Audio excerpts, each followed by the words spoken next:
So what gets inside of us as a cell comes about as a result of the way that we choose to think in our lives. Very important principle to understand, because once you get a hold of thinking and that it creates everything that you have in your life, you can change and make it as absolutely perfect as you want it to be, because thought makes it so.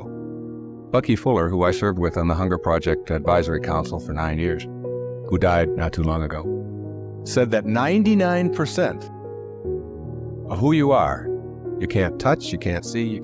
99% of you is untouchable, unsmellable, invisible. It is what Ken Kais has called your conscious awareness.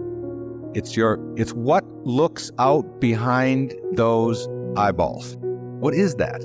It isn't cells. It's some kind of conscious awareness that you are. And make no mistake about it, you've occupied a whole lot of bodies already.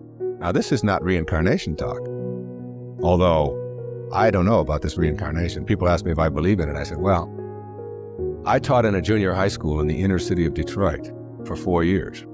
And I saw those dead bodies come to life every day at 3 o'clock. So I believe in reincarnation, all right? Now, if 99% of who you are, you can't touch and you can't feel and you can't smell, then what is it? Who is it? Where are you? What is this thing called your essence or who you are? And where does it go? Now think of this. You were in a body. I have a little baby girl who's 11 months old. And we were all in a body that size. Well, it's only a body about this big. Fingers only this long. You know? Got tiny, tiny little parts all over the place. I mean, she's only this tall. Now, is that her? Is that her essence? Because I have other children who are much older, and I am much older than that. And I can remember being 3 and being in a different body. Still me, still my essence there, different body, totally different. Doesn't even look anything like when I was 11 months old. And then I was 13 and had a funny body, 13. But still my essence was there in a whole new body. Hairs growing all over the place that I didn't understand, all kinds of things happening to it, you know. Then hairs falling out of it later on, you know. Looking at those hairs that fall out and say, what held it in yesterday? You know, I don't even understand that, okay? And so it's like who I am has been in many, many bodies already, all right? And that essence, you see, everything on our planet that is alive can never die. It can never die. Life doesn't die. It just transforms. It just moves on to new places and new ways of being, new ways of being.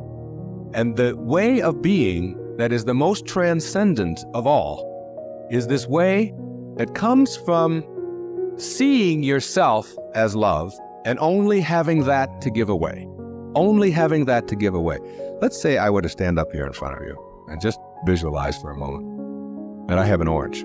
And I take this orange and I squeeze it as hard as I can squeeze it. What's going to come out? Juice. Kind of juice. Or is it apple juice? Any chance? Once in a while? Come on, now and then. A little mango juice come out of an orange once in a while?